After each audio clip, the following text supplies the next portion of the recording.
Hello everyone, welcome back to another card tutorial. Today's card features the new Lawn Fawn Plaid Stencil, which I have been having so much fun with. I have a whole tutorial video on a bunch of different backgrounds that I've made, but for today I've made this one specifically for this card. This card is for my sister for her birthday, and when I think of her, I think of black and purple. It just suits her. Whether it's her hair or her clothes, she pulls these colours off well, so they come to mind when I think of her. For my plaid stencil today, I'm using some seedless preserves first, and I'm going to be using the stencil that has the thick and thin lines, and I'm going over them with this colour with my foam blending tool. Once this is done, I'm going to turn my stencil 90 degrees, and then I'm going to use my Dusty Concord Distress Oxide ink. When I was playing around with these stencils in my tutorial video, I was mostly using Distress ink and my Lawn Fawn inks, and that was just because I could not work out how to use Distress Oxide inks without going overboard. I'm very heavy-handed, I tend to smudge things very easily. Like you can see, some of these plaid lines already look a bit funny, but I'm trying. I will get there. For the most part, I think this background actually turned out really well. Once you turn the stencil around and you're going over it again, these little things become less obvious. I think I'm just a little bit too much of a perfectionist to enjoy things, but I'm sure with more practice, I'm really going to love doing backgrounds with my Distress Oxide inks as well. So here I am using that Dusty Concord, and while these colours are similar, I really love the way that they cross over and look just slightly different to each other.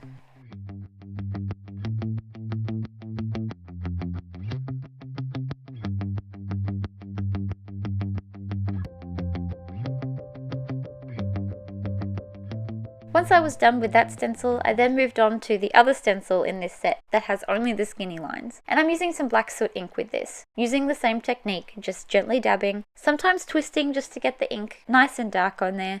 I'm going to use black in both directions. So once I finish inking up this way, I'm going to turn this stencil 90 degrees and do the same.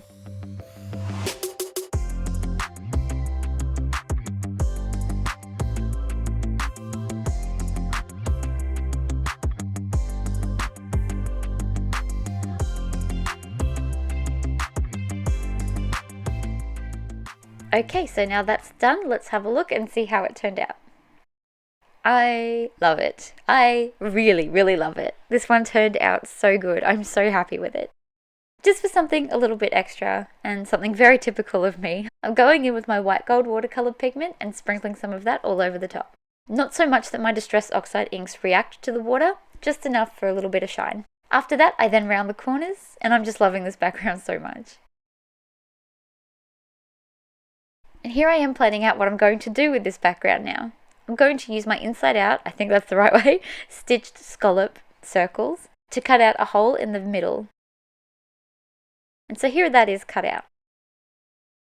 Before sticking anything down, because I want to give this one a bit of dimension later, I'm putting my card and my card front into my stamping platform so that I can work out exactly where I need to stamp Happy Birthday, as this is being stamped directly onto the card itself. My card front's going to have a bit of dimension and make it a bit more like a window, so I can't stamp this later, and I thought now was the best time to get it done.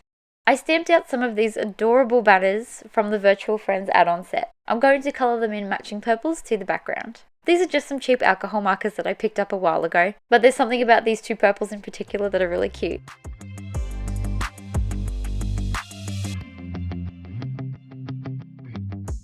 Once they were done, like pretty much all of my stamped images, I then go over them with my Jelly Roll pens for a little bit of dimension.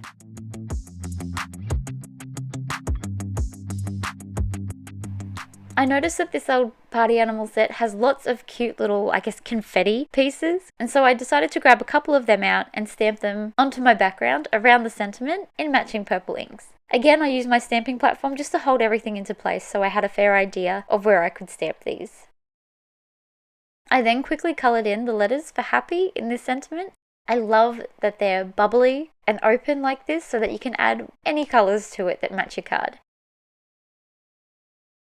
I definitely felt like this card was missing a little character, so I quickly stamped out this little mouse with the party hat from the Virtual Friends stamp set. I quickly coloured him in with some cool greys.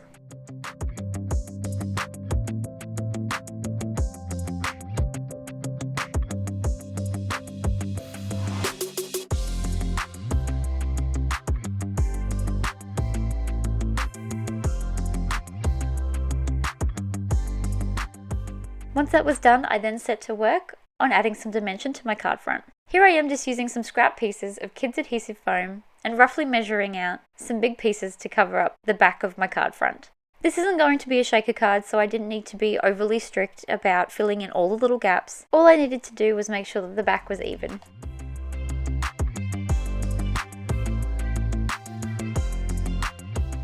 Once that was done, I added some PVA glue to all the backs of the foam. I could use double-sided tape for this, but I find using PVA glue just gives me that tiny bit of wriggle room and freedom to move this around while it's still drying. Whereas if I use double-sided tape, I'd have to get it right on the first go. And I rarely get things right on the first go. Once that had stuck down, I cut out some of those cute little banners and placed 2 at the top and 1 down the bottom of my little window, just using some PVA glue to stick these down.